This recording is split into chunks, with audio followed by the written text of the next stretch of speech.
గుంటూరు తూర్పు నియోజకవర్గ MLA Nazeer Ahmed TDP party కార్యాలయంలో ఎంపీ పెమ్మసాని చంద్రశేఖర్ చేతుల మీదుగా ప్రారంభించడం జరిగింది.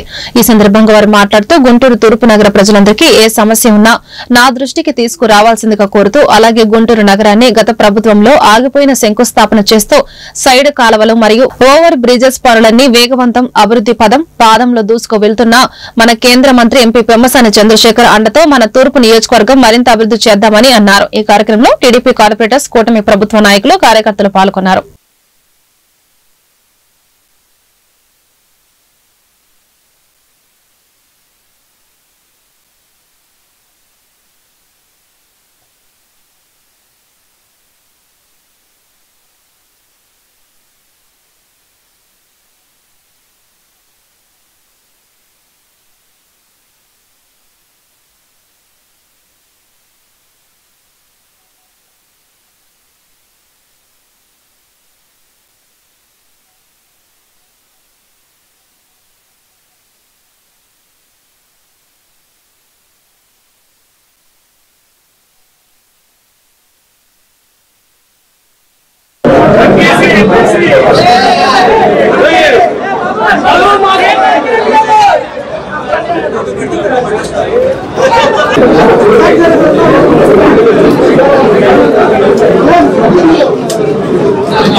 ముస్లిం సోదర సోదరీమణులందరికీ రంజాన్ శుభాకాంక్షలు.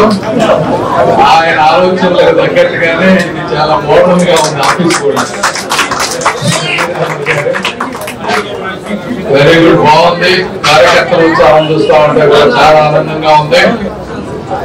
ఇప్పుడే వచ్చే ముందు అందులో స్కూల్ కూడా చూస్తా ఉన్నాం.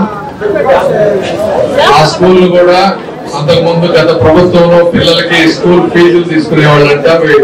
నజీర్ గారు వచ్చిన తర్వాత ఫీజులు లేకుండా ఫ్రీ చేసి ఆ స్కూల్లో బాగు చేస్తా ఉన్నారు. దానికి ఒక మిడ్ డే మీల్ ఒక క్యాంటీన్ కావాలని అడిగారు. ఎంపీ లవర్స్ ఫండ్స్ కింద అవి కూడా ఇస్తా ఉన్నాం. దాని మీద స్కిల్ డెవలప్మెంట్ చేస్తా ఉన్నారు. అది అదేవిధంగా వేరే కాలేజ్ కూడా ఉంది. ఇవన్నీ కూడా చేయాల్సిన కార్యక్రమాలు ఉన్నాయి. ఇవన్నీ ముందుకు వెళ్తాం. మీరు ఈస్ట్ లో ఉంటే నా పరంగా నేను ఆ రోజు నందివేలు బ్రిడ్జ్ ఆగిపోయింది. అది దాదాపు 9 ఏళ్ళు అయిపోయినట్టుంది. అది ఆగిపోయి దాన్ని కూడా అంతా కంప్లీట్ చేసాము. ఈ వీక్ లో టెండర్ కు వెళ్తుంది. అది వెళ్ళిన వెంటనే 2 వీక్స్ తర్వాత అది కూడా వర్క్ స్టార్ట్ అవుతుంది. ఏదేమైనప్పటికీ అందరూ కలిసి ఇంకా మీ ఏ సమస్యలు ఉన్నాయో ఈ ప్రాంతంలో ఉన్నటువంటి ఈస్ట్ నియోజకవర్గంలో అవన్నీ మీరు నజీర్ గారి దగ్గర కానీ నా దగ్గర కానీ తీసుకొస్తే ఒక పక్కా ప్రణాళికతో 1 by 1 చేసుకుంటూ వస్తాం. రాష్ట్రంలో ఉన్నటువంటి ముస్లిం సోదర సోదరులందరికీ కూడా హృదయపూర్వకమైనటువంటి రంజాన్ శుభాకాంక్షలు. ఈరోజు గతంలో రంజాన్లకి ఈ రంజాన్కి ముఖ్యంగా రాష్ట్రంలో ఉన్నటువంటి ముస్లింలు దాదాపు సంతోషంగా ఈ పండుగను జరుపుతున్నటువంటి పరిస్థితులు ఉన్నాయి.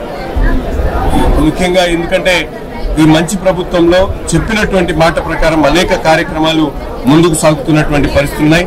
ముఖ్యంగా ఈ నియోజకవర్గంలో అంటే ప్రజలందరూ కూడా అందుబాటులో ఉంటూ మౌలిక వసతులను అభివృద్ధి చేసేటువంటి కార్యక్రమాలతో పాటు శివారు ప్రాంతాల్లో ముఖ్యంగా ప్రగతి నగర్, బసవతారక్ నగర్, మద్దిరాల్ కాలనీ అలాంటి కాలనీలు కూడా రోడ్లు వేసేటువంటి కార్యక్రమాన్ని ఈ రోజు తీసుకోవడం జరిగింది. అంతేకాకుండా ముఖ్యంగా నందివెలుగు బ్రిడ్జ్ కంప్లీట్ చేసేటువంటి కార్యక్రమం, బీఆర్ స్టేడియం సంబంధించి అభివృద్ధి ప్రణాళికలతో డిపిఆర్ ని రెడీ చేశాం. గవర్నమెంట్ జనరల్ హాస్పిటల్లో పూర్తిగా ప్రక్షాళన చేస్తూ 8 కోట్ల రూపాయలతో సిఎస్ఆర్ నిధులతో గవర్నమెంట్ హాస్పిటల్ ని డెవలప్ చేసేటువంటి ప్రణాళిక కూడా సిద్ధం చేసుకుని ముందుకు సాగుతా ఉన్నాం. ఇప్పటికీ 40 కోట్ల రూపాయల పనులు గుంటూరు తూర్పు నియోజకవర్గంలో. పక్కనే ఎస్సీ హాస్టల్ ఉంది. దాదాపు 7 సంవత్సరాల నుంచి ఒక తట్టమట్టి కూడా వెళ్ళినటువంటి పరిస్థితిలో పూర్తిగా 93 లక్షల రూపాయలు ఈ ప్రభుత్వం వచ్చిన తర్వాత పూర్తిగా అభివృద్ధి చేసి రేపు మాపో అది ఓపెనింగ్ దగ్గరలో ఉన్నది.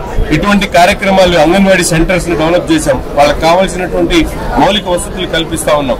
క్షేత్రస్థాయిలో ముఖ్యంగా బీసీ, ఎస్సీ, మైనారిటీ వర్గాలకు సంబంధించినటువంటి స్వయం ఉపాధి కల్పించేటువంటి దిశగా వాళ్ళకందరూ కూడా లోన్లు ఇప్పించేటువంటి కార్యక్రమం ఎంఎస్ఎంఈ గానీ లేకపోతే సీడాప్ ద్వారా స్కిల్ డెవలప్మెంట్ సెంటర్స్ కూడా డెవలప్ చేసేటువంటి ప్రణాళికలతో ముందుకు సాగుతా ఉన్నాం. తప్పకుండా మంచి రోజులు వచ్చినాయి. ఈ ప్రభుత్వం మంచి ప్రభుత్వంలో సమర్థవంతంగా క్షేత్రస్థాయిలో ప్రజలతో మమేకమై కార్యకర్తల సహకారంతో పూర్తి స్థాయిలో గుంటూరు తూర్పు నియోజకవర్గాన్ని అభివృద్ధి చేస్తాం.